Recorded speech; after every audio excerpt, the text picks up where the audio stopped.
an optically active compound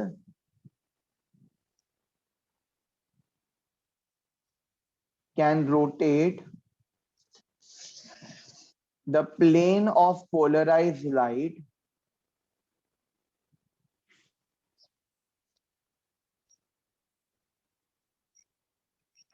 to right or left. It will rotate the plane of polarized light to right hand side or it will rotate to the left hand side. बराबर?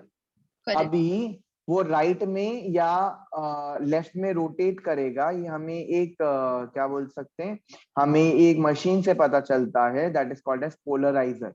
तो बेटा polariser करके एक machine होती है, ठीक है, जो हमको बताता है कि राइट में या लेफ्ट में रोटेट करेगा. तो if a compound is optically active or not is only determined experimentally.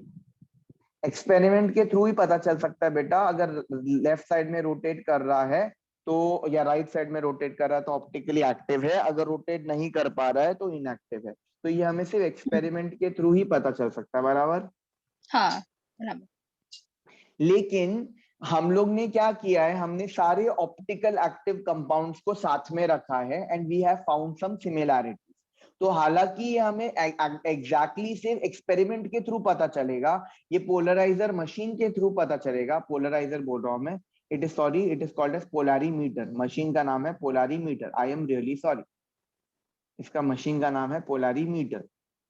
Whether the compound is optically active or not, ये तुमको पोलारीमीटर से पता चलेगा. लेकिन फिर भी हम लोग ने ना सारे ऑप्टिकली एक्टिव कंपाउंड्स को साथ में रख के we have found out some similarities. तो अभी हम क्या करते हैं, अभी हम जज करते हैं कि एक्टिव होगा या इनएक्टिव होगा बेस्ड ऑन दोस पॉइंट्स जो हमने ढूंढे, सिमिलर पॉइंट्स ढूंढे. बराबर? हाँ. तो यहाँ पे for a compound to be optically active, final तो तुमको पोलारीमीटर ही बताएगा. For a compound to be optically active,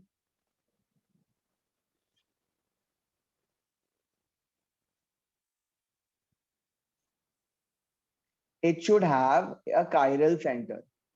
It should have an asymmetric. asymmetric मतलब बिल्कुल भी किसी तरीके का सिमेट्री नहीं. asymmetric carbon, which is also called as a chiral carbon. हाँ. asymmetric मतलब all valencies of carbon should be different. Correct.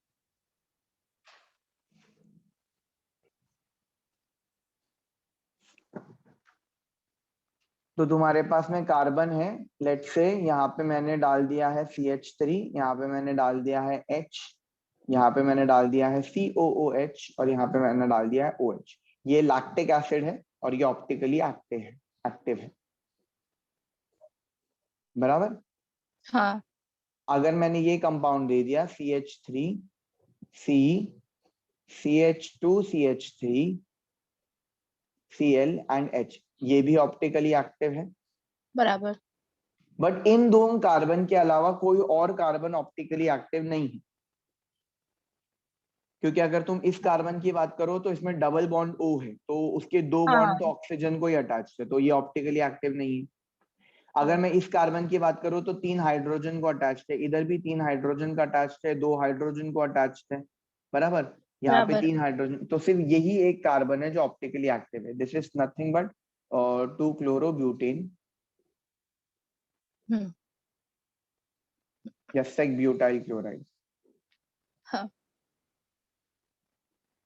तो ये ऑप्टिकली एक्टिव है क्योंकि उसमें कायरल सेंटर प्रेजेंट है. अभी यहाँ पे एक और पॉइंट हो जाता है, नंबर ऑफ ऑप्टिकल आइसोमर. हम ये कायरल सेंटर से निकाल सकते हैं. Number of optical isomer is given by the formula 2⁻n, where n is nothing but the number of chiral carbon.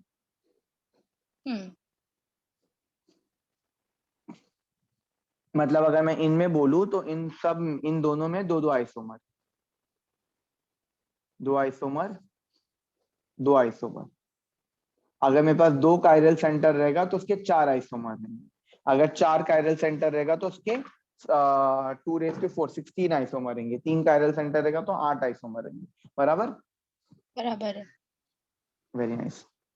दूसरा point, for any compound to be optically active, and the most important, this is more important than this, is कि it should have non-superimposable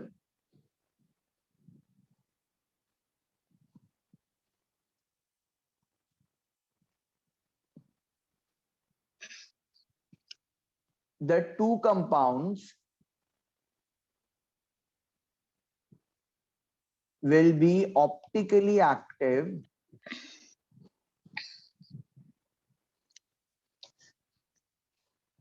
if they have enantiomers बोलते हैं ना। बराबर non super imposable mirror images. मतलब mirror image होना चाहिए लेकिन non super imposable होना चाहिए, तो इसको एनांशियोमर बोलते हैं। जैसे इसी का ले लेते हैं, अगर मैंने बोला तेरे को ये तेरे पास में कार्बन है, ये तेरे पास में इथाइल है, ये तेरे पास में मिथाइल है, यहाँ पे आगे की तरफ तेरे पास में क्लोरीन है और यहाँ पे हाइड्रोजन है। इसका तू मिरर इमेज बनाएगी अगर, तो you have carbon, you have C2H5। अब ये दूसरे साइड में तो ये CH3 है इधर, यहाँ पे हाइड्रोजन है और यहाँ पे क्लोरीन है। तो द पॉइंट इज कि ये दोनों एक दूसरे के मिरर इमेजेस है, और अगर तू इसको उठा के इसके ऊपर रखेगी तो ये कोइंसाइड करेगा, बट बाकी का कोई कोइंसाइड नहीं करेगा। तो कोइंसाइड नहीं करना चाहिए। जैसे अगर मैंने हाथ का मिरर इमेज बनाया, अगर इसका मिरर इमेज बना तो इसका मिरर इमेज ऐसा रहेगा, तो मैंने इसको उठा के अगर इसके ऊपर रखा तो कोइंसाइड नहीं हो रहा है, बराबर? तो नॉन सुपर इम्पोजेबल इसको कहेंगे। लेकिन अगर मैंने इसका मिरर इमेज बनाया तो इसका मिरर इमेज ऐसा ही रहेगा, पेन के जैसा ही रहेगा, तो वो सुपर इम्पोज हो जाएगा। तो सुपर इम्पोज नहीं होना चाहिए। तो अगर सुपर इम्पोज नहीं होगा तो वो ऑप्टिकली एक्टिव कहलाएगा। अंडरस्टूड? हाँ sir. Okay, there are some more terms, 2 more terms. One is called as racemic mixture या racemization. रेसिमिक मिक्सचर क्या होता है? एक्चुअली ना नेचर में तुमको हमेशा optically active compound racemic mixture के फॉर्म पे मिलता है। तो racemic mixture is nothing but equimolar quantity of dextro and laevo rotatory compound.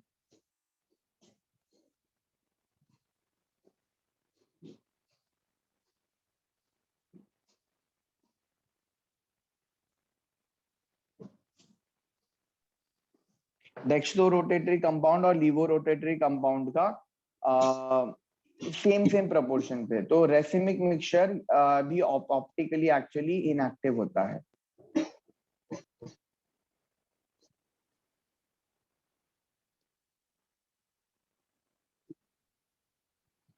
ये ऑप्टिकली इनएक्टिव क्यों होता है? क्योंकि आधे राइट साइड में रोटेट करेंगे, आधे लेफ्ट साइड में रोटेट करेंगे, तो there will be no net rotation. बराबर? तो बेटा तू हर कंपाउंड जो नेचर से उठाएगी वो ऑप्टिकली इनएक्टिव होगा, या तो वो उसमें कोई कायरल कार्बन है ही नहीं, और जिसमें है जो ऑप्टिकली एक्टिव है वो रेसिमिक मिक्सचर के फॉर्म में रहेंगे, उसको सेपरेट करना पड़ेगा। तो दिस सेपरेट करने के प्रोसीजर को हम रेजोल्यूशन बोलते हैं। अच्छा। तो resolution is separating levo and dextro components from racemic mixture. अगर तेरे को याद होगा, जब मैंने कोऑर्डिनेशन केमिस्ट्री पढ़ाया था तब मैंने बोला था कोऑर्डिनेशन केमिस्ट्री में टेट्राहेड्रल कॉम्प्लेक्सेस वाले स्क्वायर प्लेनार कॉम्प्लेक्सेस वाले और octahedral complexes with monodentate ligands, ये सारे ऑप्टिकली इनएक्टिव है। होगा उनमें कायरल सेंटर होगा होगा वो non super imposable mirror images होंगे, बट प्रैक्टिकली आज तक हम उसको सेपरेट नहीं कर पाए हैं, बराबर ना। At the end of the day तो तू उन्हीं कंपाउंड्स को ऑप्टिकली एक्टिव बोल सकती है जो पोलैरिमीटर में लेफ्ट और राइट में रोटेट करके दे रहे। बराबर। तो अगर वो नेचर से हमने उसको निकाला, वो लेफ्ट या राइट में रोटेट नहीं कर रहे, अगर मैं तेरे को इस तरीके का एक कंपाउंड दे दूं कोऑर्डिनेशन केमिस्ट्री में, अगर मैं इस तरीके से तेरे को एक कंपाउंड दे दूं M, ये A है, अरे यार एक मिनट, हाँ वो बहुत ऊपर हो गया।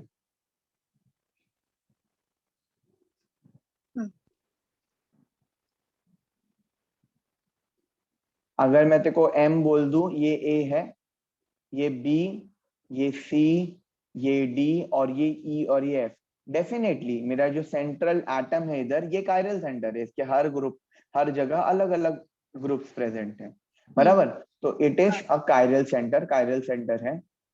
इसका non super imposable mirror image भी बन जाएगा, एनहांसोमर भी हो जाएगा, तो ये दोनों टिक है, बट ये स्टिल ऑप्टिकली इनएक्टिव है as yet not been resolved। तो आज तक बेटा हम इसको रिजॉल्व नहीं कर पाए हैं, आज तक हम इसको सेपरेट नहीं कर पाए हैं, अलग अलग नहीं कर पाए, बराबर। तो हमें पता नहीं ना कि वो इनएक्टिव है कि वो रेसिमिक मिक्सचर के फॉर्म में है, बराबर कि नहीं। बराबर है। इसीलिए इसीलिए ये बहुत इंपॉर्टेंट पॉइंट है, इनफैक्ट यही सबसे इंपॉर्टेंट पॉइंट है, क्योंकि ये जो रिजॉल्व हो पाएगा वही एक्टिव रहेगा, बराबर, वरना नहीं रहेगा। Any doubt? नहीं समझा। दो और कॉन्सेप्ट्स हैं, हालांकि मैं तेरे को चार और बता रहा हूँ, कभी ना कभी काम आ जाएगा, ठीक है, तो साथ में है तो साथ में याद रखना। तो एक और कॉन्सेप्ट है जो you have to remember, that is the meso isomer, that is the meso isomer. Meso isomer is the inactive isomer, optically inactive isomer. हमने ये कोऑर्डिनेशन केमिस्ट्री में भी किया था, मैं कोऑर्डिनेशन केमिस्ट्री के हिसाब से पहले याद दिलाता हूँ, फिर ऑर्गेनिक के हिसाब से याद दिलाऊंगा। ऑर्गेनिक वाला सिंपल है। कोऑर्डिनेशन केमिस्ट्री में कहा था मालूम, ये इस टाइप का कंपाउंड था, MAA2A2। अच्छा। मतलब सेंटर में लेट से कोबाल्ट है, AA2 मतलब कोई बाइडेंटेड लिगेंड है, तो लेट मी से कि इथिलीन डायमाइन है, वो दो ले लिया मैंने। ऑक्सलेटो भी ले सकते चलेगा, बट AA होना चाहिए, ऑक्सलेटो या इथिलीन डायमाइन। यहाँ पे क्लोरीन ले लेते हैं, Cl2। तो चार्जेस ये +3, ये -2, तो यहाँ पे +1 चार्ज आ जाएगा, ठीक है। अब देख, मैंने कोबाल्ट बनाया, मैंने ये इस फॉर्मेट पे लिखा, ये हो गया मेरा पहला इथिलीन डायमाइन, ये हो गया मेरा दूसरा इथिलीन डायमाइन। ये सिसे के ट्रांस है, इसमें एक ही सिस था ना, इसमें एक ही ट्रांस था, ये सिसे की ट्रांस है, ये सिस है, ये सिस है। ट्रांस कब होगा? जब दोनों क्लोरीन ऊपर नीचे होगा। ये ऑप्टिकली एक्टिव है, क्योंकि अगर मैं इसका मिरर इमेज बनाऊं तो कुछ इस तरह से बनेगा। वहां पे एक्चुअली हम लोग पहला पॉइंट नहीं देख रहे थे, हम सिर्फ दूसरा मिरर इमेज बनाने के लिए देख रहे थे। सुपर इम्पोज होगा ये, पर सुपर नहीं होगा ना, super imposable, non super imposable है ना, नॉन सुपर इम्पोजेबल होना चाहिए ना बेटा। अच्छा बराबर। कोबाल्ट के ऊपर रखेगी तो इथिलीन डायमाइन इस तरफ है, तो ये और ये इधर इस तरफ है, तो नहीं होएगा ना सुपर इम्पोज, ये इसके जैसा रहेगा ना, इसके जैसा रहेगा ना, ऐसे हो जाएगा ना। हाँ। तो ये ऑप्टिकली एक्टिव है, ये डेक्सटो है, ये 5th वर्जन है, और ये डेक्सटो अगर मैं बोलूं डी फॉर्म, तो ये भी 6 है, तो ये L फॉर्म। लेकिन बेटा अगर इसका मैं ट्रांस वर्जन लूं, इसका मैं अगर ट्रांस वर्जन लूं, तो ट्रांस वर्जन ऑप्टिकली इनएक्टिव था, क्योंकि अगर देखो ट्रांस वर्जन याद होगा तो ट्रांस वर्जन हम ऐसा लिखते हैं, ये NN हो गया, ये इथिलीन डायमाइन, ये NN हो गया, ये इथिलीन डायमाइन, हम्म, और ये क्लोरीन और ये क्लोरीन। इसका मिरर इमेज कैसे बनेगा? कोबाल्ट, इम- क्लोरीन इंपोज हो रहा है कि नहीं? हो रहा है। तो ये नॉन सुपर, मतलब ये मतलब second point, second criteria fulfil नहीं हुआ ना, तो ये ऑप्टिकली इनएक्टिव है। हाँ, तो इस तरीके को हम लोग बोलते हैं मीजोफॉर्म। मतलब इसमें ये मॉलिक्यूलर वेट में हमारे पास में ऑप्टिकली एक्टिव कंपाउंड्स है, ये वाला नहीं है, ये वाला नहीं है। तो हैरी पॉटर देखिए, नहीं, ये भगवान, हैरी पॉटर नहीं देखा तूने? नहीं मुझे नहीं पसंद। अच्छा ठीक है, मैं उसके कॉन्सेप्ट पे एक्सप्लेन करने वाला था, तो मैं बता देता हूँ एक्चुअली। तो हैरी पॉटर में एक्चुअली ऐसा सीन रहता है कि जो जिनके मम्मी पापा विजर्ड्स रहते हैं, लेकिन वो खुद बच्चा विजर्ड नहीं है, तो उसको स्क्विब बोलते हैं। तो यहाँ पे भी वैसा ही सीन है कुछ, मतलब उसके ग्रुप्स में लोग ऑप्टिकली एक्टिव है, लेकिन वो इनएक्टिव है, तो उनको मीजो कंपाउंड्स बोलते हैं। कुल मीजो समझा? हाँ, ये तो कोऑर्डिनेशन के हिसाब से हो गया। मैं एक ऑर्गेनिक का एग्जांपल दे देता हूँ, ठीक है? तो टार्टारिक एसिड,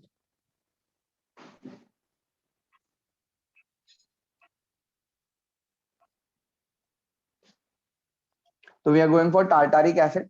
तो टार्टारिक एसिड इज बेटा प्रेजेंट इन टैमरिंड्स, हाँ, बराबर। और टार्टारिक एसिड का मैं स्ट्रक्चर बताता हूँ। ऊपर कार्बोक्सिलिक एसिड है, फिर 2 कार्बन है, और लास्ट वाला भी कार्बोक्सिलिक एसिड है। तो इसमें मैं OH इस तरफ रख रहा हूँ, इसका H इस तरफ रख रहा हूँ, OH इस तरफ रख रहा हूँ, और H इस तरफ रख रहा हूँ। मतलब हर कार्बन पे, बीच वाले कार्बन पे OH OH ग्रुप से, और ऊपर नीचे COH COH है। इसका अगर मैं मिरर इमेज बनाऊं तो ये COH तो ऐसे ही रहेगा। देख, सिर्फ ऑप्टिकली एक्टिव कार्बन का ही मिरर इमेज बनाने के लिए देखो, बाकी सबका कोई फर्क नहीं पड़ता। ये OH इस तरफ है मिरर के, तो ये OH इस तरफ रहेगा, हाँ, बराबर। ये H इधर रहेगा, ये OH इधर रहेगा, ये COH। इसको उठा के ऊपर रखेंगे तो क्या ये non super imposable mirror images है कि सुपर इम्पोजेबल? नहीं, सुपर इम्पोज होगा ना। नहीं होगा ना बेटा, कार्बन है, कार्बन है, इस तरफ OH है, इस तरफ H है ना, सुपर इम्पोज नहीं होगा ना। सुपर इम्पोज का मतलब क्या बेटा, इसको उठा के बराबर तो इसके ऊपर रख रही है। तो जब तू इसको उठा के इसके ऊपर रख रही है, जैसे देख, मैं इसको उठा के इसके ऊपर रख रहा हूं, तो जब मैं उठा के ऊपर रख रहा हूं तो सुपर इम्पोज नहीं हो रहा है ना, दोनों अंगूठे इम्पोज नहीं हो रहे ना।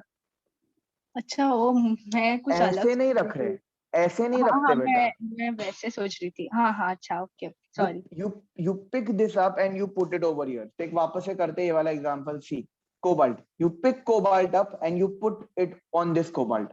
तो when you pick this cobalt and you put it in this cobalt, क्या ये पंखा दोनों साइड में सेम जगह पे आएगा? नहीं ना, नहीं ये नहीं, इधर अभी तो इधर नहीं आएगा और सुपर ये। इम्पोज होगा। बराबर बराबर। इसीलिए ये ऑप्टिकली एक्टिव था, क्योंकि इधर सुपर इम्पोजेबल नहीं था, बराबर। करेक्ट। अब इसको इम्पोज करने के लिए देख, इसको उठा के इसके ऊपर रखेगी, तो ये और ये सेम हो जाएगा, ये हाँ, और ये सेम, क्योंकि ये दोनों आइडेंटिकल है ना, बराबर है। है ना। तो अभी यहाँ पे देखेगी तो देख, इसको उठा के इसके ऊपर रखेगी तो OH और H, H और OH तो नहीं हो रहा है इम्पोज। तो ये, अगर मैं बोला ये डेक्स्ट्रो रोटेटरी D फॉर्म, तो ये L फॉर्म। हम्म। इसको बेटा मैं एक और तरीके से अरेंज कर सकता हूं, दोनों OH सेम साइड में भी तो रख सकता हूं। हाँ,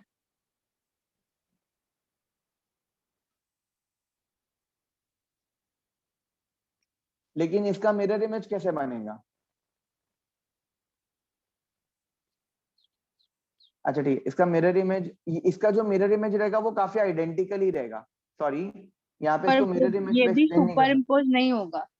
हाँ हाँ, ये सुपर इम्पोज नहीं होगा, बट ये वाला जो है ना बेटा, ये ऑप्टिकली इनएक्टिव है। ये हम्म। ऑप्टिकली इनएक्टिव है क्योंकि ये सिमेट्रिक है। देखो याद है पहला पॉइंट क्या बोला था मैंने, कि there should be an asymmetric carbon, बराबर कि असिमेट्रिक, नहीं? हाँ। So बराबर। even though this carbon has all the four group different, even this carbon has all the four group different, but अगर ना बेटा मैं इधर से ना एक मिरर डालू ना, within the compound एक मिरर डालू ना, तो you can see ऊपर और नीचे to be very identical, exactly identical. तो ऐसे कंपाउंड भी इनएक्टिव होते हैं और इनको मीजो कंपाउंड्स बोलते हैं। अच्छा, बराबर, ये मीजो कंपाउंड्स होते हैं। तो इवन दो बेटा there were two optically active carbon, तो टू ऑप्टिकली एक्टिव कार्बन मतलब you should have got 4 isomer, but you don't have 4 isomer, you have only 3 isomers. क्योंकि ये जो पहला isomer is the dextro rotatory one, दूसरा is the levo rotatory one, और तीसरा वाला इज द इनएक्टिव वन। ये इनएक्टिव वाला अगर ऑप्टिकली एक्टिव होता तो इसके दो और हो जाते, डेक्स्ट्रो और लीवो, लेकिन वो हुए नहीं ना क्योंकि वो इनएक्टिव है। बराबर है। अंडरस्टूड? हाँ बराबर, पक्का समझा? हाँ हाँ, समझ।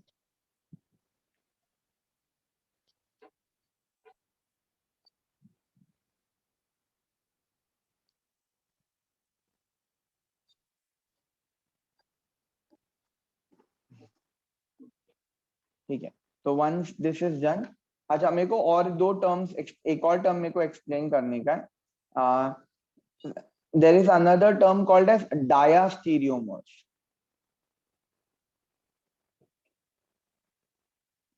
अब एनांशियोमर्स क्या होता है? Enantiomers are non super imposable mirror images.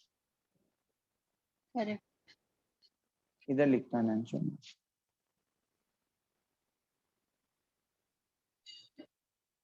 They are non-superimposable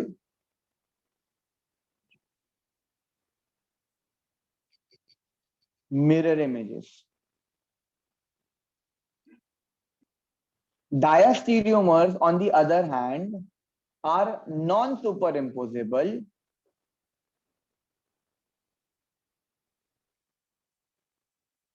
non-mirror images.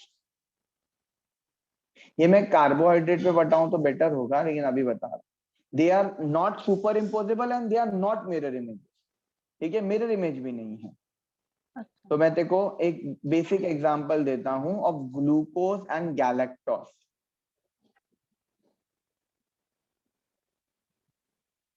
अब ये मैं तेरे को कार्बोहाइड्रेट पे इनका स्ट्रक्चर बाय हार्ट करवाऊंगा, फिलहाल I am just telling you the structure. ठीक है, you just remember this example और कुछ नहीं। तो मैं तेरे को सिर्फ डायस्टीरियोमर का कॉन्सेप्ट एक्सप्लेन कर रहा हूँ फिलहाल, I don't want you to remember the structure. ठीक है, structure I will teach you in carbohydrate. तो ग्लूकोज में CHO होता है, ये सेकेंड कार्बन का OH is on the right, third का इज ऑन द लेफ्ट, ये COH, ये COH, और last carbon will be CH2H। तो यू कैन सी पहला और गैलेक्टोस में क्या आएगा? पहला कार्बन CHO, ये सेकेंड है, ये थर्ड कार्बन, ये फोर्थ कार्बन, ये फिफ्थ कार्बन, और ये सिक्स्थ कार्बन। फर्स्ट और सिक्स्थ कार्बन सेम होते हैं, CHO और CH2OH। अब यहाँ पे क्या था? थर्ड कार्बन का OH was on the left, यहाँ पे थर्ड और फोर्थ दोनों का कार्बन का OH is on the left. Okay. So this is the structure of glucose, this is the structure of galactose. बेटा they have altogether 16 आइसोमर, मतलब जैसे glucose और गैलेक्टोस तो सिर्फ एक ही है, ऐसे टोटल 16 आइसोमर हो सकते हैं। क्योंकि अगर बेटा तो ध्यान से देखेगी तो उसका मॉलिक्यूलर फॉर्मूला सेम है, सब में 6 कार्बन है, दोनों में 6 ऑक्सीजन है, 1 2 3 4 5 6, इसमें भी 6 ऑक्सीजन है, 2 3 4 5 6, और हाइड्रोजन कितना है? यहाँ पे 1 2 3 4 5 6 7 8 9 10 11 12, यहाँ पे भी 1 2 3 4 5 6 7 8 9 10 11 12। तो दोनों में भी फॉर्मूला, दोनों का भी फॉर्मूला सेम है। अब अगर तू इन दोनों को ध्यान से देखेगी तो they are not mirror images, they are not mirror images ना। बराबर। एंड अगर तू इसको उठा के इसके ऊपर रखेगी तो they are not superimposable. हाँ तो they are not mirror images, they are not superimposable. ऐसे कंपाउंड को हम डायस्टीरियोमर्स बोलते हैं। हाँ। समझे? मतलब जो एनांशियोमर नहीं रहेगा ना वो डायस्टीरियोमर रहेगा, इन शॉर्ट। ऐसा लॉजिक है, क्योंकि एनांशियोमर्स में एटलीस्ट यार mirror images, but there are so many compounds जिसको हम साथ में मर्ज कर सकते हैं जो मिरर इमेज भी नहीं है, तो मिरर इमेज नहीं है तो सुपर इम्पोज तो होगा भी नहीं, बराबर? बराबर है। So this is about optical activity. We'll go for mechanism now.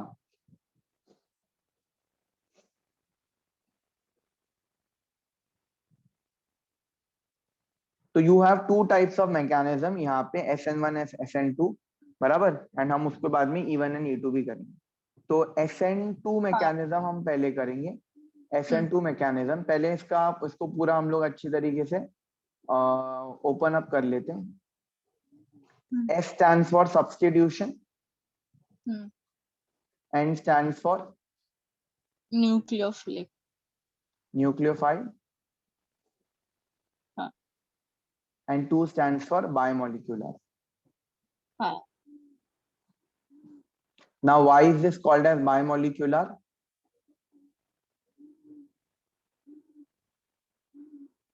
Because यहाँ पे reaction rate depends on both reactant and reagent. Correct. SN2 is generally done for primary alkyl halides, या जो भी प्राइमरी होंगे वो SN2 फॉलो करेंगे, ठीक है, primary alkyl halide.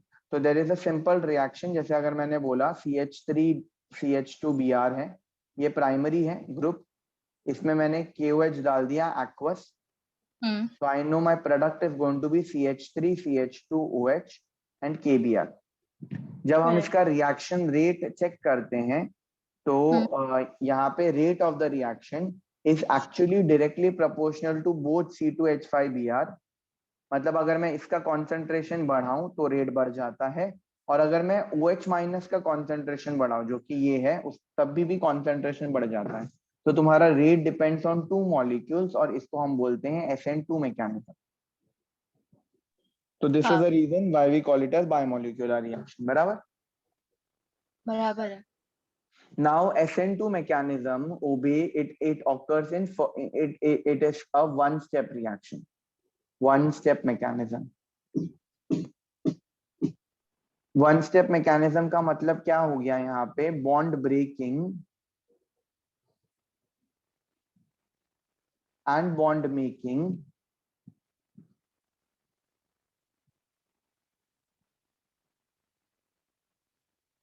is done simultaneously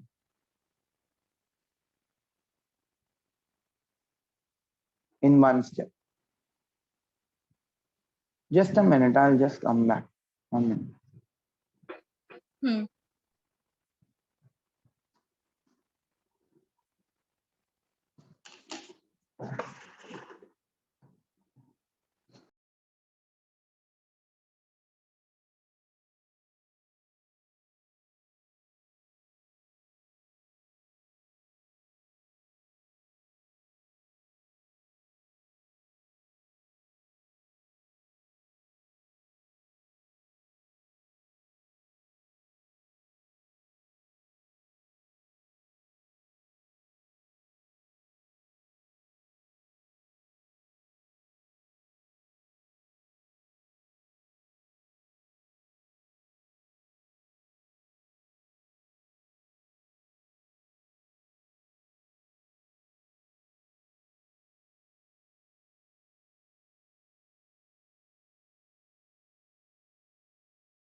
hello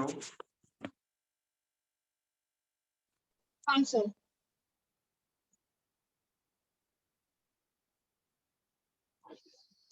hello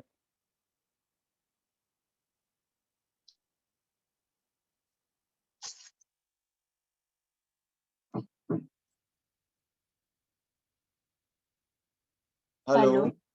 हाँ सर। हेलो।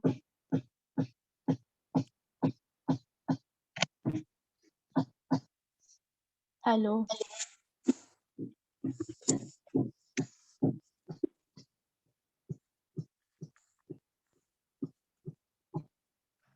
हेलो। हेलो, आवाज आ रही है मेरी? हाँ सर।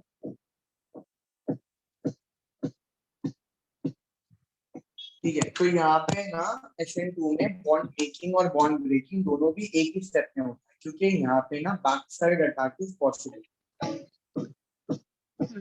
अब यहाँ पे हम लोग एक एक करके देखते हैं। You have an R group, ठीक है। यू हैव अभी मैं अगर प्रॉपर्ली अगर लिख के दूं with respect to like this, so you have carbon, you have R attached to it,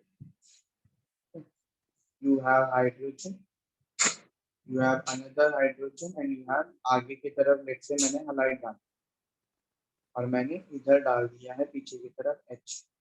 तो यहाँ पे back side attack is possible. सामने से अटैक नहीं कर सकता OH माइनस, ठीक है। Front side attack is not possible due to electron electron repulsion. Front side attack is not possible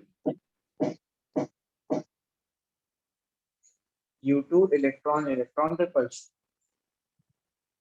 negative group. लेकिन back side attack is very well possible. तो back side attack is possible, तो ये पीछे से attack करेगा, बराबर। ये पीछे से अटैक करेगा, eventually giving you carbon R, you have H, you have X, और ये पीछे से अटैक करेगा, तो आई कैन से कि ये X निकल रहा है और OH आ रहा है, तो एक ट्रांजिशन स्टेट बनेगा तुम्हारे पास में। साइमल्टेनियस हो रहा है, बॉन्ड मेकिंग और bond breaking is happening simultaneous. मतलब ये तुम्हारे पास में कार्बन है, ये तुम्हारे पास में R है, ये तुम्हारे पास में H है, और ये तुम्हारे पास में H। यहाँ पे कार्बन और X का बॉन्ड बन रहा है, और कार्बन और OH का बॉन्ड बन रहा है, और X का बॉन्ड टूट रहा है। तो there is a transition state that is happening over here, and then finally bond will break. Bond will break, giving you R, H। ये अब देखो बैक साइड अटैक हुआ है, तो H आगे की तरफ आ जाएगा और OH पीछे की तरफ आएगा, तो ये बैक साइड अटैक, बराबर। तो यहाँ पे you will get 100% inversion product. Now why do we say inversion product? कि if this was optically active, तो अगर वो डेक्स्ट्रो रोटेटरी रहेगा तो ये लीव हो जाएगा, you get 100% inversion product. पीछे का attack one, you understood any doubt? हाँ सर, समझा। पर आपका आवाज बहुत छोटा आ रहा है। अच्छा,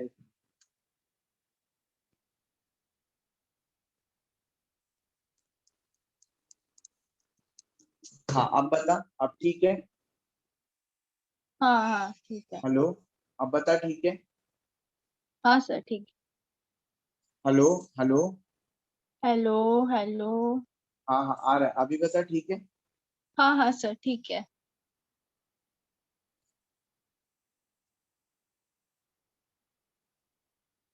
सो हाँ दिस सर इज, समझा।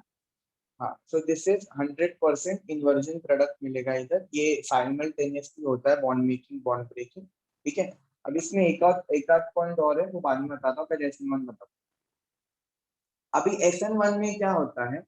SN1 में 1 स्टैंड फॉर यूनिमोलिकुलर, मतलब जब हम लोग इसका रेट चेक करते हैं, और ये जनरली टर्शियरी ग्रुप्स के लिए प्रेजेंट होता है,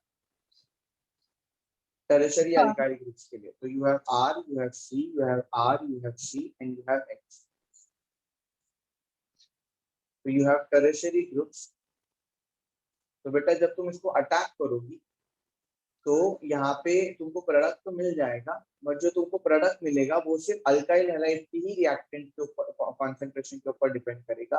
it will not depend on OH का कॉन्सेंट्रेशन। मतलब यहाँ पे काइनेटिक्स अगर देखें हम लोग, rate of the reaction check करेंगे, तो यहाँ पे rate of the reaction is only dependent on alkyl halide का concentration and it is independent of OH minus का concentration.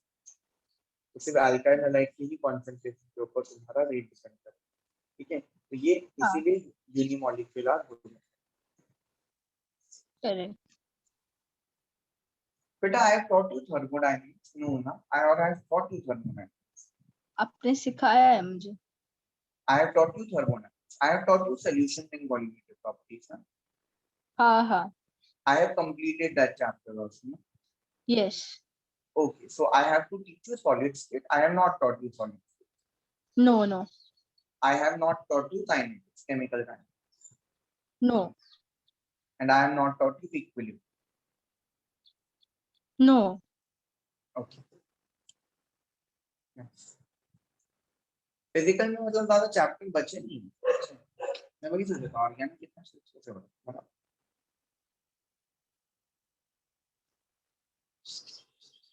Rate is directly proportional to alkyl halides। अब ये ऐसा क्यों होता है, let us try and understand, but उसके पहले this is a two-step process, it is a two-step process, बराबर? बराबर है। Why it is a two-step process?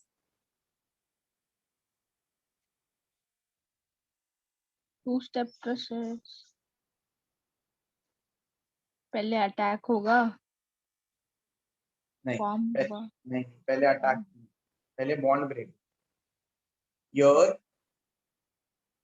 Front side attack is not possible, जैसे पीछे नहीं पॉसिबल था,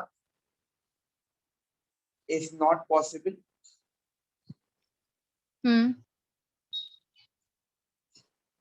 due to electron repulsion, correct. and backside attack is also not possible.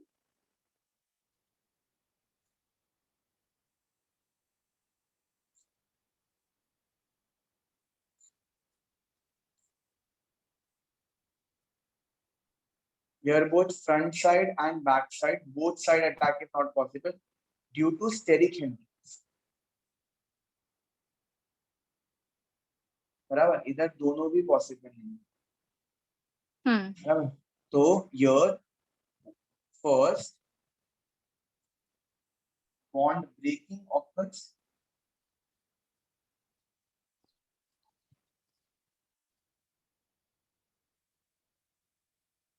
and then bond break।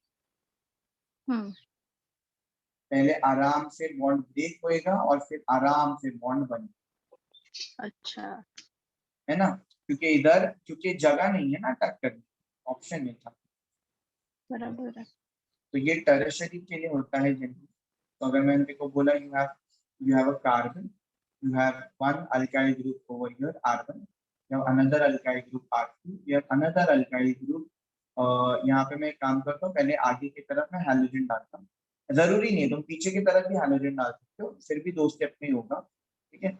ये मैंने लिखा यहाँ पे उस तरह से, तो इससे मैं यहाँ बता रहा हूँ ना, यहाँ पे OH माइनस का कोई मतलब ही नहीं है, ना फ्रंट साइड पॉसिबल है और ना बैक साइड पॉसिबल है, दोनों भी अटैक पॉसिबल नहीं है।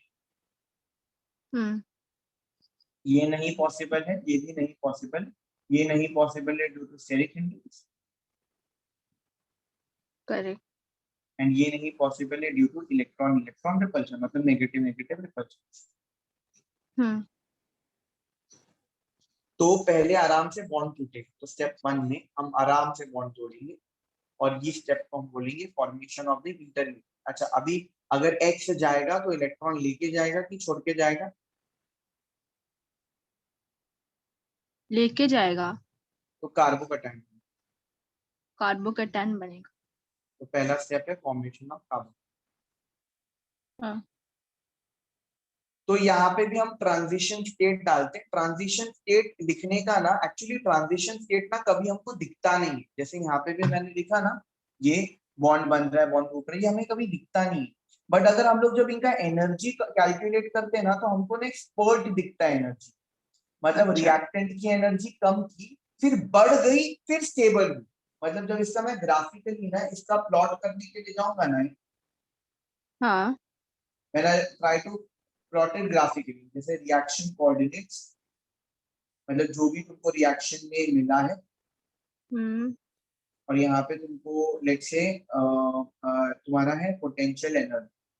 तो इनिशियली तुम्हारी एनर्जी कम है, इनिशियली तुम्हारी रिएक्टेंट भी स्टेबल ही था ना, ये काफी स्टेबल कंपाउंड था, तो इनिशियली तुम्हारी एनर्जी कम थी, फिर उसकी एनर्जी काफी बढ़ गई, क्योंकि बॉन्ड टूट रहा है ना बेटा, तो बॉन्ड तोड़ने के लिए हमने एनर्जी प्रोवाइड की है, हमने दिया है एनर्जी, ठीक है।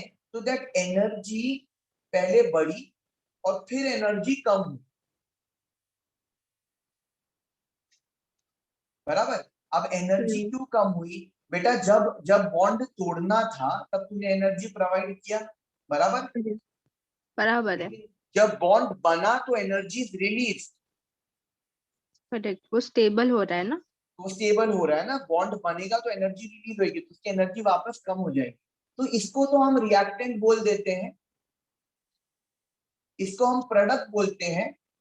तो ये करेक्ट। पॉइंट को भी तो कुछ बोलना पड़ेगा ना, इसीलिए हमने ट्रांजिशन स्टेट इंट्रोड्यूस किया, अच्छा। हम्म। इसीलिए हमने ट्रांजिशन स्टेट इंट्रोड्यूस किया, तो हम इस पॉइंट को ट्रांजिशन स्टेट, और this is called as activation energy, hmm.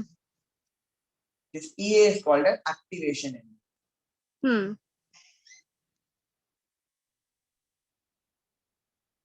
Acha, there are more things. Do you know what is this called? The difference between the energy of product and the energy of reactant. Summation of energy of product minus summation of energy of reactant. Delta H ना। This is heat of reaction. हाँ। This is heat of reaction. This is delta H. तो यहाँ पे delta H is negative. Product नीचे जा रहा है, तो delta H is negative. तो it's exothermic. करेक्ट। तुम्हारे पास में ऐसे भी ग्राफ हो सकते हैं, ये graph will be endothermic. Hmm. One more thing I want to teach you, graph में endothermic.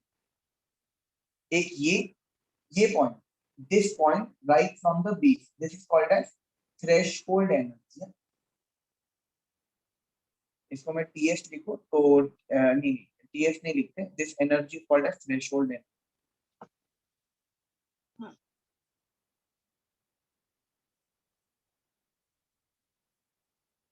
बराबर।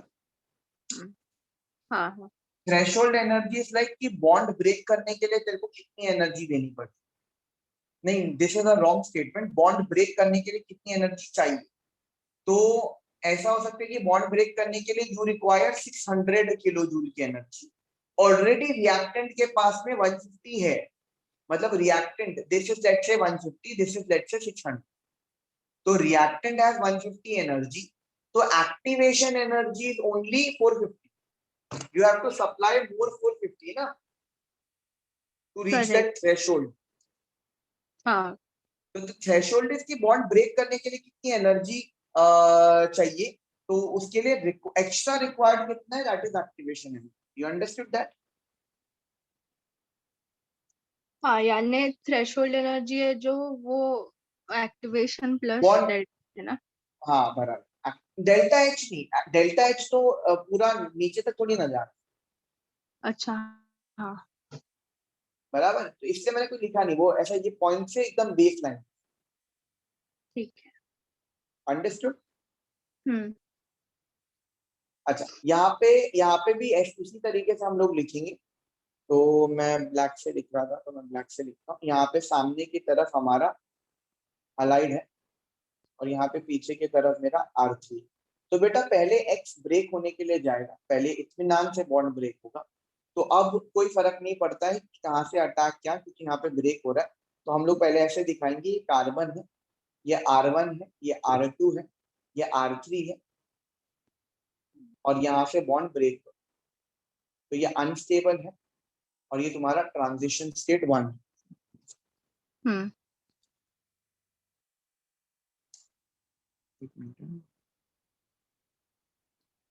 ऑफलाइन लेक्चर बंद अभी से।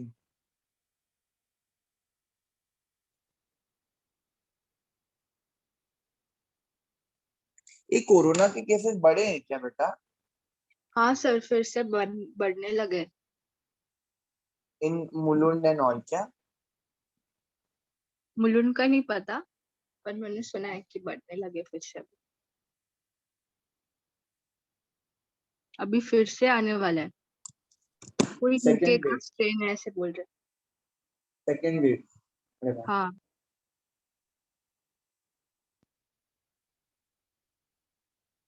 बहुत काम बढ़ेगा यार एडमिशन के टाइम पे अगर ऐसा।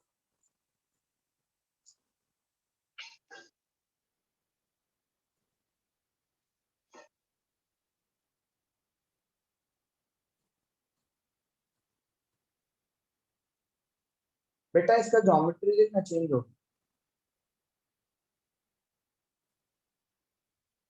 हम्म क्योंकि इसके पास 4 बॉन्ड थे ना, हम्म ये sp3 था। हम्म, अब इलेक्ट्रॉन भी गया ना, तो ये sp2 हो गया। This is now triangular planar. हाँ वाह, बराबर।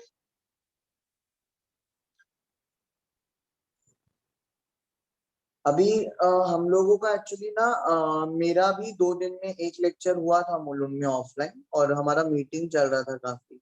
और अभी मेरा एक दूसरा कलीग है ना, उसका ऑफलाइन ही होता है, तो अभी वो उनको मैसेज कर रहा था कि उसको ऑफलाइन, अभी उसका भी ऑनलाइन हो गया, तो ऑफलाइन नहीं लेते। मतलब बच्चों को बिल्कुल भी नहीं बुला रहे, हम लोग बुला रहे थे बच्चों एक अभी भी, मतलब क्लास, अच्छा, कुछ नहीं पढ़ते बच्चा,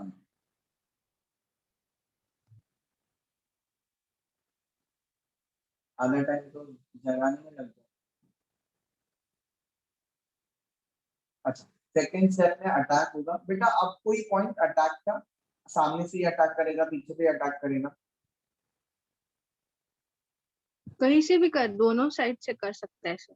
बराबर कहीं से भी अटैक करेगा। तो अभी बेटा देखो 50% रिटेंशन, 50% इन्वर्जन प्रोडक्ट कहीं से भी कर सकता बराबर, है ना। तो बराबर है। ये स्टीरियो केमिस्ट्री डिफाइन करेगा, मतलब देखो रेसिमाइजेशन मिलने वाला है, पर अगर ऑप्टिकली एक्टिव था तो देखो रेसिमिक मिक्सचर मिलेगा, बराबर। 50% एक्स्ट्रा, 50% लीवो रेसिन। बराबर है। तो ये तेरे पास में मैंने बना दिया R1 R2 R3। ये इसके ऊपर पॉजिटिव चार्ज है, यहाँ पे OH minus is going to attack. It can attack from both sides. Let me just show it.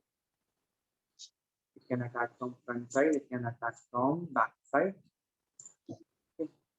एक ट्रांजिशन स्टेट दिखाएंगे जहाँ पे अटैक हो, क्योंकि वापस अटैक होने के टाइम पे भी बॉन्ड एनर्जी लगती है ना। You have हाँ। you have OH over here. इसका नाम है अच्छे से एनर्जी प्रोफाइल डायग्राम। हम्म इसका हाँ, बड़ा है। लास्ट, सर आप एक सेंटेंस बोलते हो ना, उसका लास्ट वर्ड ना सुनाई नहीं देता है। हाँ, हाँ। ऐसा क्यों सुनाई दिया नहीं? हाँ, क्यों एकदम छोटा सा था, क्यों ऐसे एकदम, पता नहीं ऐसा क्यों हो रहा है। ठीक नहीं है, नहीं, तो मैंने समझ। शायद मैं ऐसा बोल रहा हूँ, शायद मैं थोड़ा ध्यान करूँ।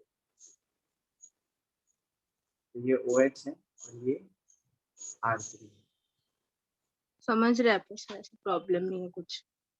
वो एक्चुअली हम लोग कैसा लिखते वक्त सेंटेंस के एंड में हम फुल स्टॉप डालते हैं ना, तो वॉइस हम्म मॉड्यूलेशन में अगर हम वॉइस थोड़ा कम हो जाता है एंड में, तो ऐसा पता चलता है कि वो सेंटेंस खत्म हुआ। तो आदत है, ठीक है, वो मैं देखता हूँ, मैं बराबर से बोलता हूँ। तो बेटा 50% इन्वर्जन, 50% रिटेंशन। करेक्ट। ये रिटेंशन होगा क्योंकि ब्रोमीन आगे की तरफ था, और ये 50% इन्वर्जन, तो यू विल गेट अ बराबर रेसिमिक है। मिक्सचर, बराबर। हाँ। अच्छा, अभी इसमें what I want to tell you attack. अच्छा, इसका रेट अल्काइल हैलाइड पे क्यों डिपेंड करता है, देख लो। दो स्टेप है, पहला स्टेप है बॉन्ड ब्रेक करने का, दूसरा स्टेप है बॉन्ड फॉर्म करने का। अब तू मुझे बता इसमें से ज्यादा टाइम किसको लगने वाला है? बॉन्ड ब्रेक करने को टाइम लगेगा क्या बॉन्ड बनाने को टाइम? ब्रेक करने को। बनाना तो सिंपल है ना, ऑलरेडी वो काफी अनस्टेबल मॉलिक्यूल है, कार्बो का टाइम उसमें पॉजिटिव चार्ज है, तो नेगेटिव तो तुरंत अटैक करेगा। तो this is a fast step, this is a single step है, ये पूरा single step, this is a fast step, जबकि this is the slow step. और बेटा जो स्लो स्टेप होता है ना वही रेट को डिटरमाइन करता है। अच्छा। बराबर, जैसे लेट्स से फॉर एग्जांपल मेरे को तेरे घर पे आना, ठीक है, तो लेट मी, तो दो वे में आ रहे, I am from my place till Thane station I am coming, and from Thane station to Ghodbunder I am, बराबर। तो मेरे दो जर्नी, दो steps, my place to Thane station to Ghodbunder. अभी let's say my place to Thane station मेरे को पहुंचने के लिए लगा 10 मिनट, तेरे थाने स्टेशन से घोड़बंदर में ट्रैफिक बहुत है, लेट्स से मेरे को लगा 4 घंटे, तो मेरा पूरा जर्नी स्लो स्टेप पे डिपेंड करेगा ना। बराबर है। अगर ट्रेन स्लो या ट्रेन लेट और मेरे को मेरे घर से थाने पहुंचने के लिए 4 घंटे लगे, जबकि तेरे इधर ट्रैफिक नहीं है, मैं 10 मिनट में पहुंच गया, तो पहले स्टेप पे डिपेंड करता, बराबर की नहीं? तो the journey depends on the slower step, बराबर। बराबर। Over here also beta the rate is determined by the slow step, and as in the slow step you don't have OH minus, तो actually OH minus की concentration पे कोई फर्क नहीं पड़ता।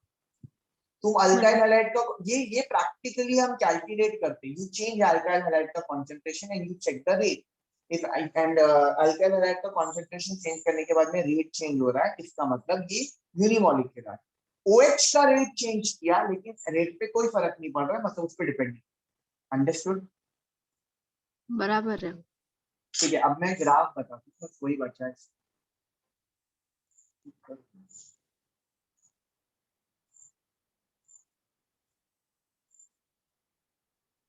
ऐसे शेड विंडो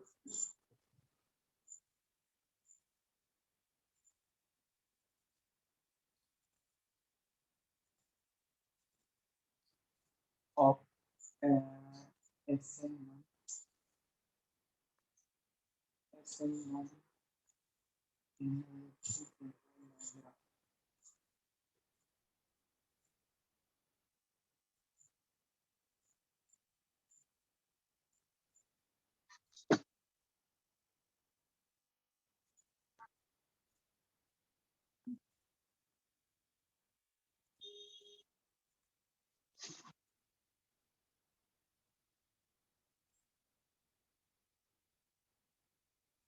सर कुछ दिख नहीं रहा है।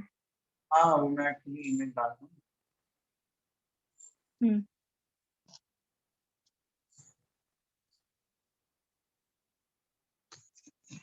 बाकी बता,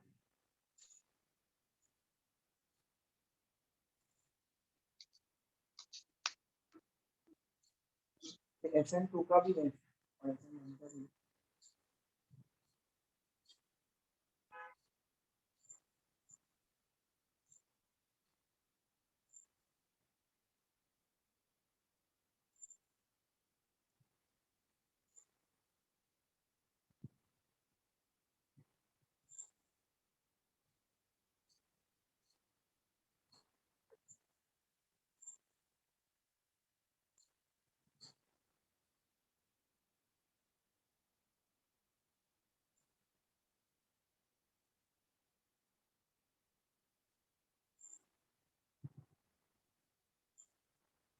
अच्छा ठीक, ये एनर्जी प्रोफाइल डायग्राम है, यू स्टार्ट विद रिएक्टिंग, फिर तुम्हारी एनर्जी बढ़ेगी, बराबर, फिर एनर्जी कम हो गई जब इंटरमीडिएट बना, ठीक है, ट्रांजिशन स्टेट बना, दिस वन मुझे ट्रांजिशन दिख स्टेट। नहीं रहा है, बस ब्लैंक पेज है, ब्लैक स्क्रीन। सॉरी।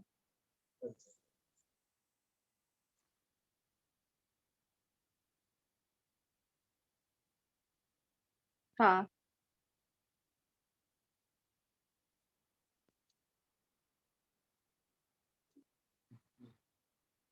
तो सी एनर्जी प्रोफाइल डायग्राम में सी प्रॉपर्ली, हाँ।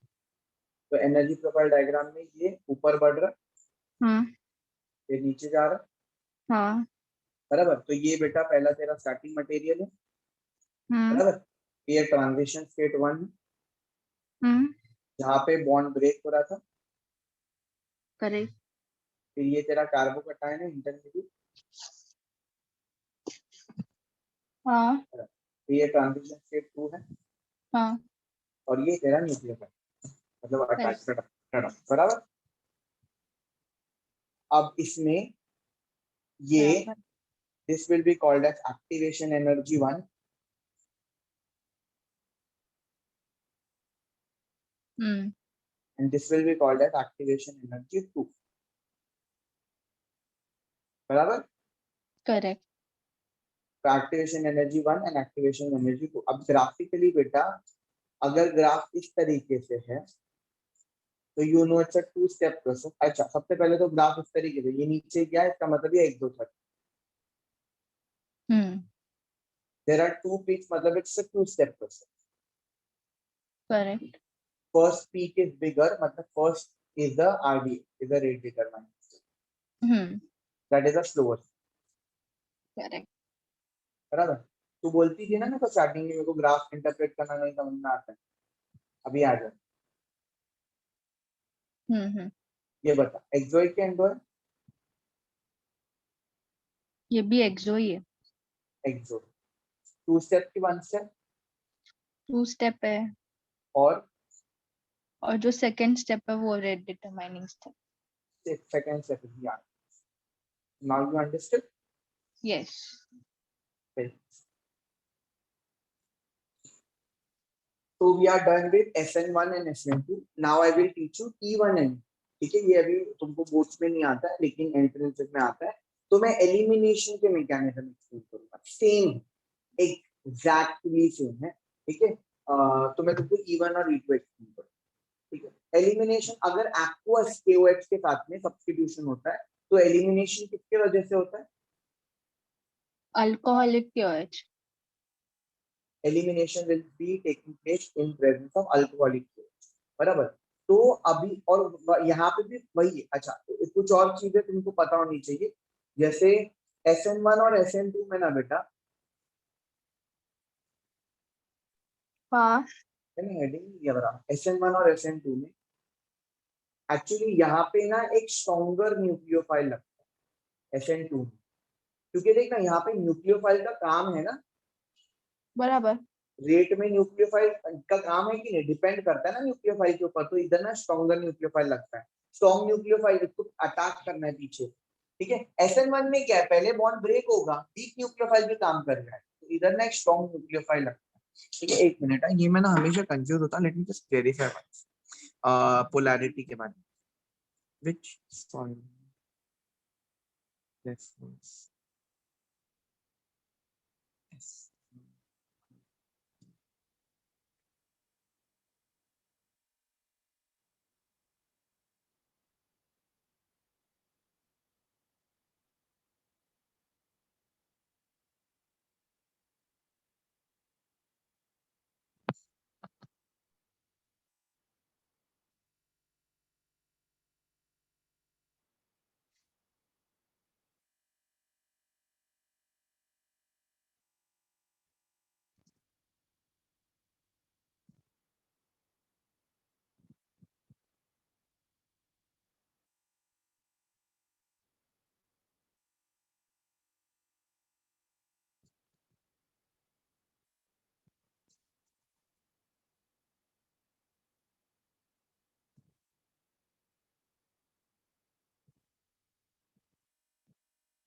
यहाँ पे ना बेटा SN2 में पोलर अप्रोटिक सॉल्वेंट हम यूज करते हैं। हाँ। SN2 मैकेनिज्म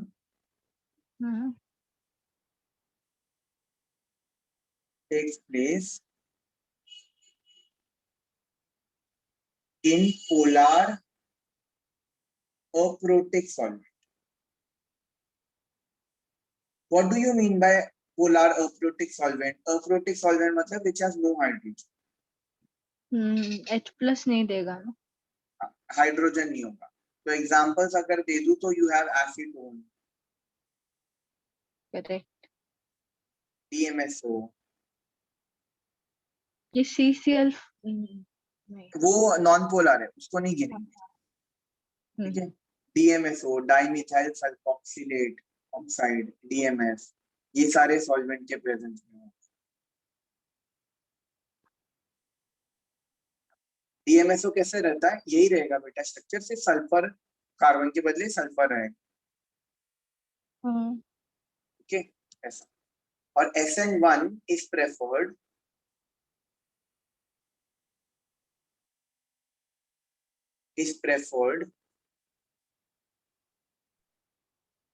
in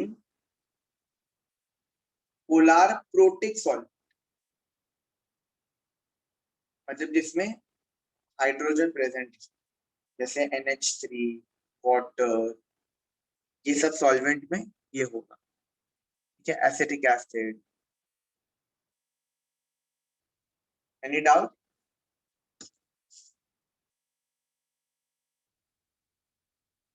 नहीं सर।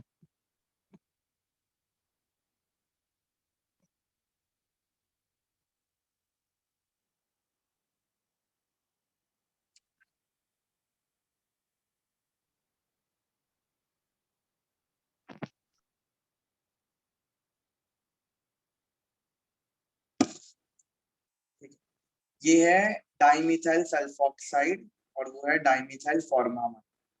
मैं देखो इसका स्ट्रक्चर बता देता हूँ। डाइमिथाइल सल्फॉक्साइड,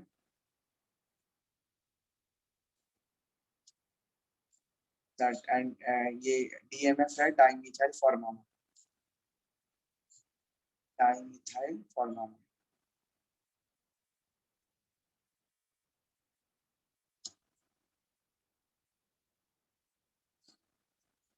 जी ये ऐसा रहेगा, CH डबल बॉन्ड हो CH3 CH2 होगा DMSO। अच्छा, फॉर्मामाइड, अमाइड है ये, ठीक है, फॉर्मामाइड, तो you have HC double bond हो NH2, तो ये हो जाएगा फॉर्मामाइड। अगर CH3 डाला तो एसिड डामाइड, ये है फॉर्मामाइड। अब डाइमिथाइल है, मतलब इसके दोनों हाइड्रोजन निकाल के मैंने 2 मिथाइल ग्रुप डाला, तो यहाँ पे है CH3, यहाँ पे भी है CH3, ये है N, N dimethyl formamide.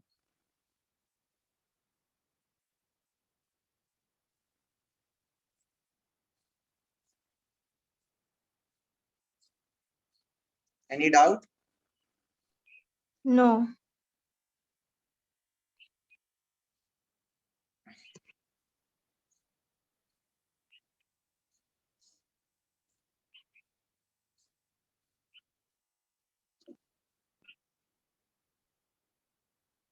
Next,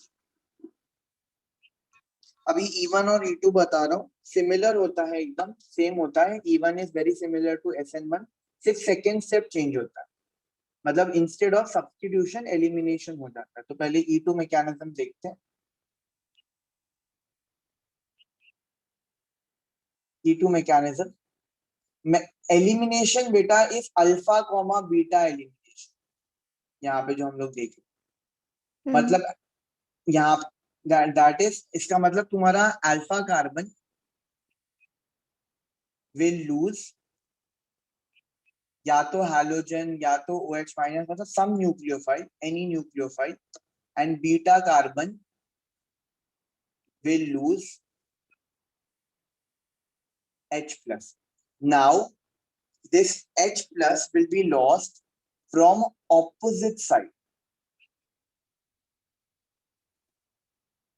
This is very important. This H plus will be lost from opposite side. ऐसा क्यों? क्योंकि यहाँ पे elimination is done simultaneously, मतलब E2 है ना, तो दोनों ग्रुप simultaneously eliminate हो, both groups are eliminated simultaneously, both atoms, both atoms are eliminated simultaneously.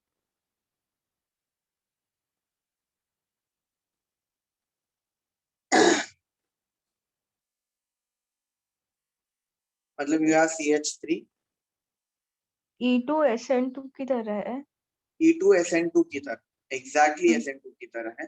यहाँ पे मैं एक रिएक्शन बता देता हूँ, देखो you have CH3, you have CH2, you have Br, and you have taken KOH alcohol.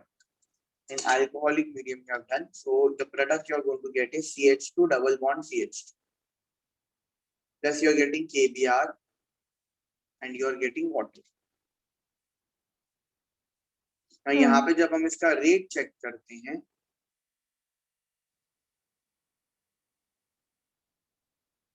जब हम इसका रेट चेक करते हैं तो यहाँ पे rate is dependent both on C2H5Br and KOH alcoholic KOH, दोनों के ऊपर डिपेंड कर, इसीलिए वो 2 लिख रहे हैं। 2 स्टैंड फॉर बायमोलिक्यूलर।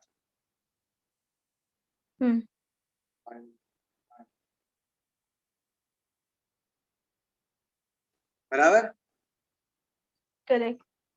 अच्छा अभी यहाँ पे साइमल्टेनियस क्यों हो रहा है मालूम बेटा, जो बीटा कार्बन तू देखेगी ना वो बल्कि नहीं है यार, बीटा कार्बन इज नॉट बल्कि, तो यहाँ से आराम से क्यों अटैक हो सकता है, क्योंकि देख तू यहाँ पे कार्बन है, यहाँ पे हाइड्रोजन है, यहाँ पे हाइड्रोजन है, यहाँ पे हाइड्रोजन है, ये तेरे पास में कार्बन, ये हाइड्रोजन, ये हाइड्रोजन, ये ब्रोमीन। करेक्ट। अभी this is your alpha carbon, this is your beta carbon, बराबर। अभी यहाँ ये अल्कोहल जो ग्रुप है ना बेटा, वो H को खींचने की कोशिश करेगा, O(C2H5 minus, and why I have written कि it will go from the opposite side, why have I written कि it will go from the opposite side, क्योंकि ये Br नेगेटिव है, तो O(C2H5 minus cannot come on the same side, क्योंकि negative negative repulsion होएगा। अच्छा, ठीक है, क्योंकि ethanol O(C2H5 minus, O(C2H5 minus is responsible for removal of H plus. It cannot attack from the same side where nucleophile is attached. Fair enough? हाँ sir. Understood? तो इसलिए बेटा यहाँ पे ऑपोजिट साइड से ये वाला H बाहर जाता है and you get this product CHH double bond CHH। बेटा you remember कि तुमको SN2 में in SN2 you were getting 100% inversion product। Correct. if it was optically active, यहाँ पे you will get E2 में you will get 100% trans product। यहाँ पे trans नहीं मिला है क्योंकि ग्रुप्स वैसे नहीं थे, बट अगर मैं ग्रुप्स वैसे बना दूं या दे दूं मैं, जैसे अगर मैं तेरे को बोलूं यू हैव कार्बन, ठीक है, let's say you have an A, you have 2 hydrogen, ये ऊपर और ये नीचे वाला, बराबर, you have another carbon, this is A, you have यहाँ पे एक हाइड्रोजन एंड यहाँ पे यू हैव ब्रोमीन, तो E2 मैकेनिज्म है। E2 मैकेनिज्म मतलब your H will Br will go from your and H is going to go from your, this comes here, you are always going to get a trans product, C double bond C, you get A, you get H, you get H and you get A, you have got trans। Correct. हाँ। So see, it's very similar, हाँ। है ना? Understood? Hmm. Now before coming to the even mechanism, I want to tell you something over here. Do you remember Safe rule? हाँ। क्या इसको ऐसा भी pronounce कर सकते हैं, Safe? Safe rule क्या बोलता है? In elimination, if more than one beta carbon या beta hydrogen is present, beta carbon is present लिखते हैं, if more than one beta carbon is present,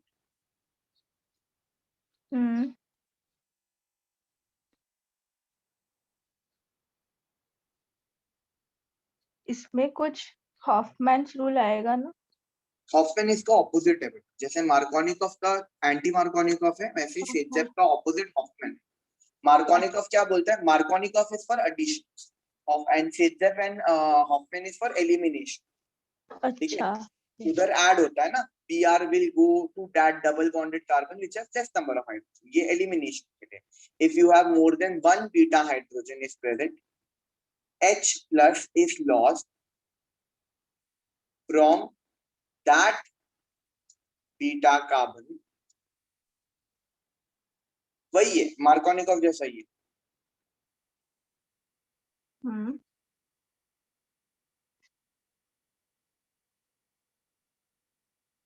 मुझे बोलना है क्या?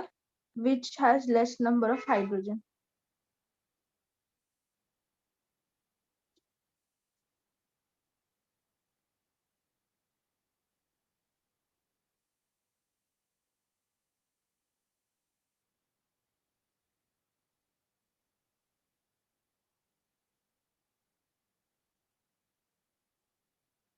ये बताया था ना मैंने एंडिंग में, which is more substituted भी हो जाएगा, जिसमें लेस नंबर ऑफ हाइड्रोजन है वो ज्यादा सब्स्टिट्यूटेड हो जाएगा। Any doubt? नहीं नहीं डाउट ना, बराबर ना? हाँ। अच्छा, मैं एक प्रोडक्ट दे देता हूँ, रिएक्टेंट दे देता हूँ। यू हैव एक कार्बन, यू हैव दूसरा कार्बन, या तीसरा कार्बन, या चौथा कार्बन, बराबर। यहाँ पे मैंने डाल दिया ब्रोमीन, बराबर। ये CH3 है, CH2 है। You are taking alcoholic KOH,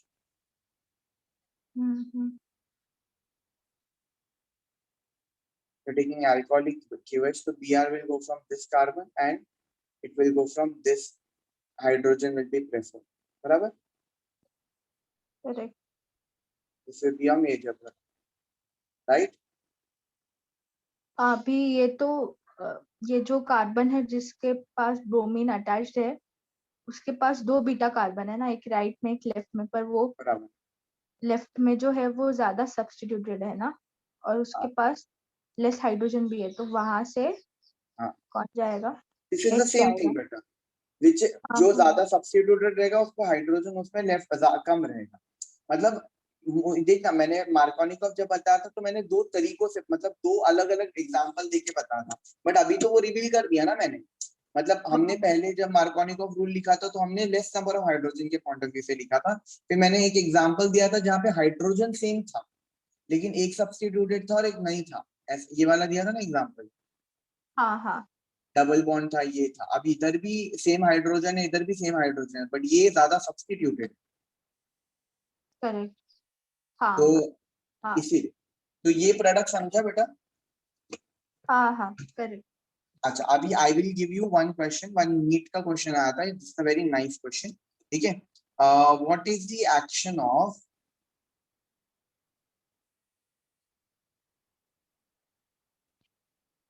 alcoholic KOH on trans 2-cyclopentanol?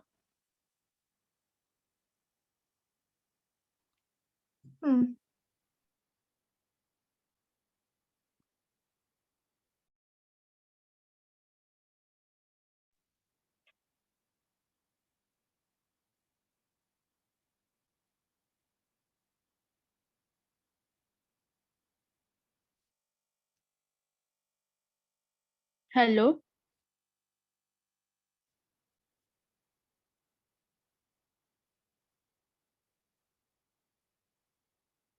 Hello, hello,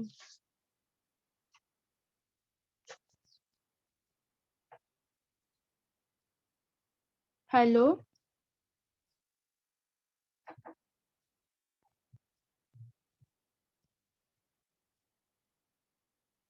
hello.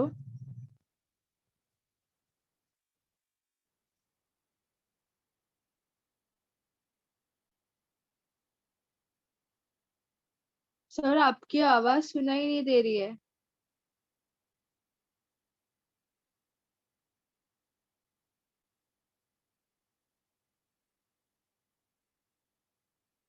Hello.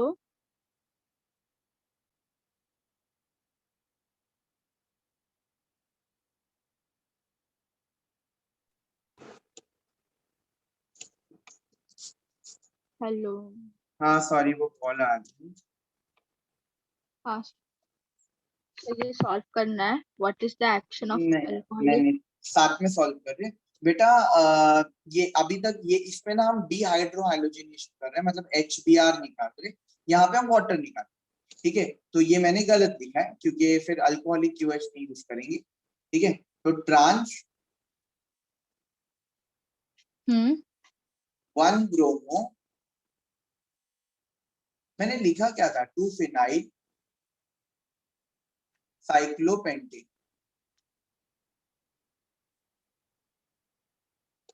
तो हम साथ में करते हैं ये। हाँ, तो देख, साइक्लोपेंटेन बनाता हूँ सबसे पहले चलेगा। तो ये साइक्लोपेंटेन हो गया मेरा। अब पहले कार्बन पे ब्रोमीन है करेक्ट। और वन। दूसरे कार्बन पे फिनाइल ग्रुप है। लेकिन यस। ये दोनों कैसे हैं, ट्रांस, मतलब they are opposite to each other. तो यहाँ पे मैं बना देता हूँ ये पीएच। अच्छा, इसको मैं इस तरह से लिखता हूँ तो ताकि नीचे पीएच है तो इसका और कुछ नहीं प्रेजेंट है, मतलब ऊपर मेरे को पता है हाइड्रोजन है। बराबर, बराबर कि नहीं। करेक्ट। मैं बाकियों का भी लिख देता हूँ। इधर भी दूसरा हाइड्रोजन है, यहाँ पे दोनों भी हाइड्रोजन है। इधर करेक्ट। भी दोनों हाइड्रोजन है और इधर भी दोनों। सर ये ब्रोमीन और ये फिनाइल रिंग जो है वो एक दूसरे को ट्रांस है, इसलिए वो सेकंड पोजीशन पे एच और पीएच का पोजीशन उल्टा किया है ना। बराबर, ट्रांस दिया ना मैंने। बराबर है। अच्छा, अब इसमें हम अल्कोहलिक KOH डाल रहे हैं तो अपने को पता है कि डिहाइड्रोहाइलोजिनेशन होने वाला है, मतलब HBr निकलने वाला है। ठीक है, अब मैं देखो 2 प्रोडक्ट देता हूँ तो मुझे प्रोडक्ट, पहला product I am giving you like this. Br तो निकलेगा ना दोनों में। पहला प्रोडक्ट जो मैं देखो दे रहा हूँ बेटा, वो मैं कुछ इस तरह से दूंगा। पीएच हो गया नीचे और डबल बॉन्ड यहाँ पे आ गया। मतलब मैंने हम्म। ये Br और ये H।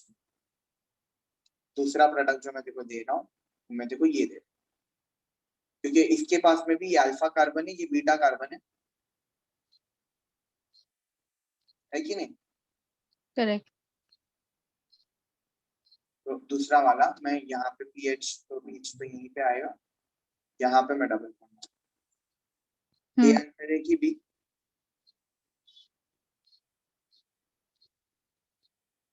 एक मिनट। हाँ, आपने क्या दो रूल बोले थे कि एक्स हो या ओ एच हो वो। सर एक बार आप प्रीवियस स्लाइड दिखाओगे? ये वाला, नहीं, उससे पहले वाला। ये वाला। हाँ, बस बस। Alpha carbon will lose X dash, okay, और beta carbon will lose H plus.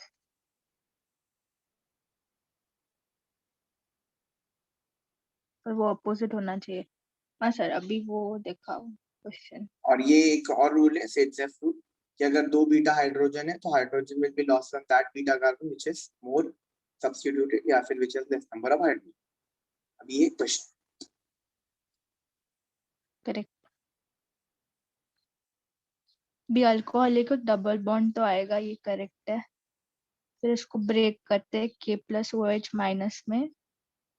और अभी 2 बीटा कार्बन है, बराबर। अभी वहां पर हाइड्रोजन कम होना चाहिए, तो हाइड्रोजन तो जो राइट साइड पे है ना, बीटा कार्बन, वहां पर हाइड्रोजन कम दिख रहा है।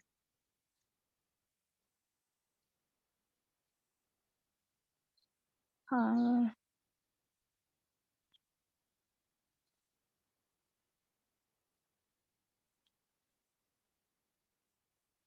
अल्फा कार्बन से ब्रोमीन जाएगा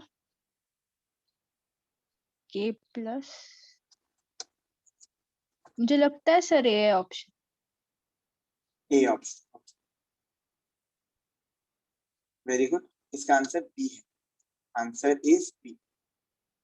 मैं भी रीजन बताता हूँ इसका, ये इंपॉर्टेंट क्वेश्चन है, ठीक है। ये कैसा है इसलिए बता रहा हूँ, ठीक है। एक्चुअली में क्या है मालूम रिद्धि, अकॉर्डिंग टू सेजेफ जो तूने किया, Saytzeff A should be the answer. But हमको ये भी पता है, हमको ये भी पता है कि H ऑपोजिट साइड से जाता है। हाँ and Br can not be eliminated from same side. There was a reason of mentioning trans over here, क्योंकि अगर वो सिस होता तो कोई दिक्कत का बात ही नहीं था ना, ब्रोमीन और H अलग होता। लेकिन क्योंकि वो ट्रांस था तो bromine and H is difficult, बराबर। यहाँ पे this H will not be eliminated as OC2H5 minus cannot come on that side, cannot attack from that side.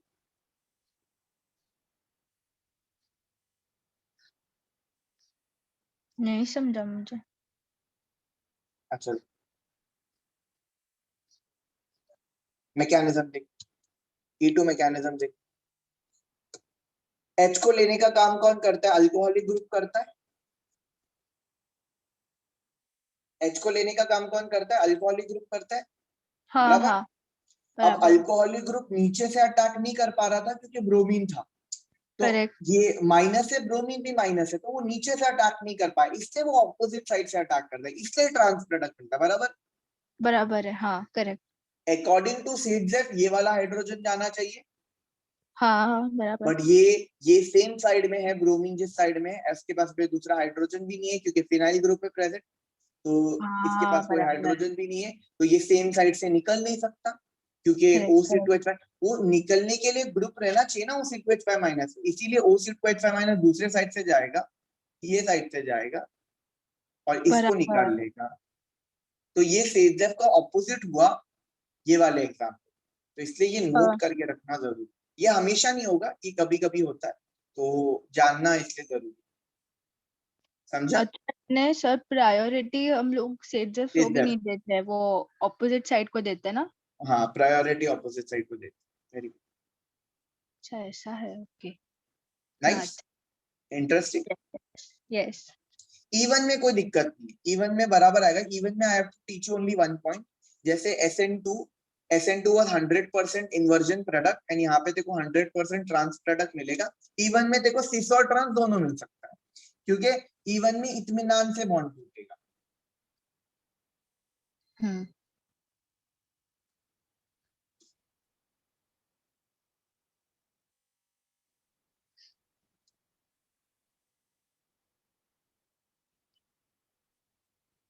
Even in mechanism में हम लोग टर्शियरी ब्यूटाइल ग्रुप यूज करते, तो मतलब third butyl group use करते, तो यू हैव वन R1, यह दूसरा यहाँ पे है तुम्हारे पास में R2, ये R3 के बदले में मैं यहाँ पे CH3 डाल रहा हूँ, वरना हाइड्रोजन निकालेंगे यहाँ से, और ये है तेरे पास में ब्रोम। तो बेटा तेरे पास में ये अल्फा कार्बन है, यहाँ पे अल्फा कार्बन है, ये तेरे पास बीटा कार्बन, बराबर। यहाँ पे बीटा कार्बन की इर्द गिर्द बहुत बल्कि ग्रुप्स प्रेजेंट है, तो OC2H5 माइनस यहाँ पे नहीं आ सकता, मतलब यहाँ पे नहीं हो सकता, तो simultaneous elimination is not possible, elimination is not possible due to steric hindrance। देख बेटा H निकालने के लिए भी एक ग्रुप उसके नजदीक आता है तब H निकलता है, तो H अभी वो जो ग्रुप है OC2H5 माइनस वो यहाँ से नजदीक नहीं आ सकता, करेक्ट। मैं लिख के देता हूँ, ये H plus is removed with the help of OC2H5 minus. OC2H5 minus cannot attack from front side due to presence of bulky group. नहीं, presence of Br minus आगे तो वो है ना, due to presence of Br minus and cannot attack from behind due to bulkiness. Correct. तो यहाँ पे इत्मीनान से पहले बॉन्ड ब्रेक होएगा, एक एटम निकलेगा तो दूसरा नहीं. बराबर. तो यहाँ पे बेटा स्टेप 1 में फॉर्मेशन ऑफ कार्बोकैटायन आएगा. Formation of carbocation. तो वही मैं ट्रांजिशन स्टेट नहीं दिखा रहा हूँ इधर. तो ये R1 है, ये R2 है. यहाँ पे मैं CH3 बता रहा हूँ. ये तेरे पास में Br ग्रुप प्रेजेंट है. तो यहाँ पे पहले तो ये निकलेगा R1 और R2 and this will be the slower step. ये तोड़ने में ज्यादा एनर्जी लगेगी, बराबर. तो this will be the slow step. And then second में H फिर आराम से आगे वाला H भी जा सकता है, पीछे वाला भी H जा सकता है, कोई भी H जा सकता है. स्टेप 2 में अब कुछ नहीं है ना उसमें. अब ऐसा नहीं है ना कि आगे वाला H जाएगा कि पीछे वाला H जाएगा. तो कोई भी H जा सकता है. तो H चला गया. You have R1 C. ये कार्बन है, इसके पास ये हाइड्रोजन, ये हाइड्रोजन और ये हाइड्रोजन. यहाँ का ये वाला भी H जा सकता है, ये वाला भी H जा सकता है. Giving it can give you both cis and trans. You will have R1 C R2. You will have double bond CH2. And ये cis भी हो सकता है, ट्रांस भी हो सकता है, क्योंकि इसमें कोई लिमिटेशन नहीं है. अंडरस्टूड? करेक्ट. बराबर. यहाँ पे ओनली स्लो स्टेप पे डिपेंड करता है. तो the rate of the reaction is directly proportional to the concentration of alkyl hydrogen.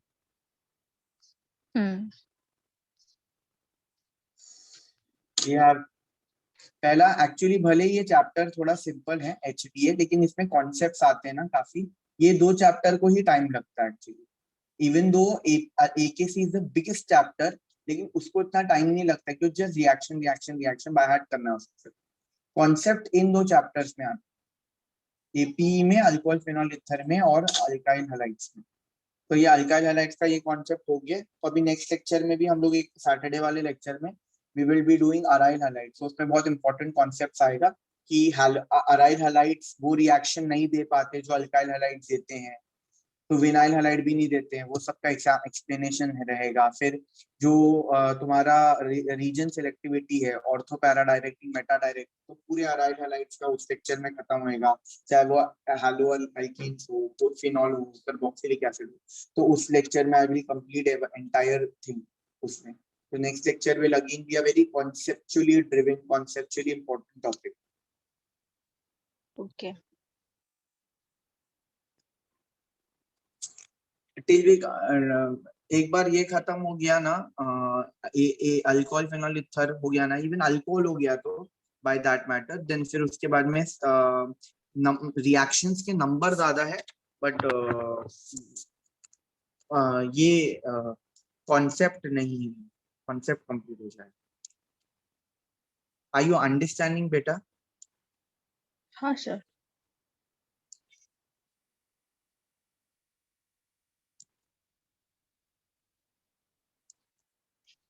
Organic के MCQ सॉल्व करने में थोड़ा डिफिकल्टी लगता है जब तक रिएक्शंस हमको नहीं आ जाते. एक बार once AKC is done only then we can go and try, क्योंकि बहुत वास्ट होता है ना, ये सब कनेक्टेड रहता है इसीलिए.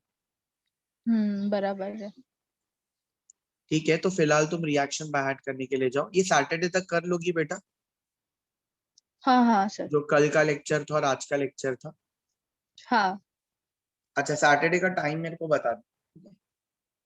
ठीक है. बाय. Thank you sir.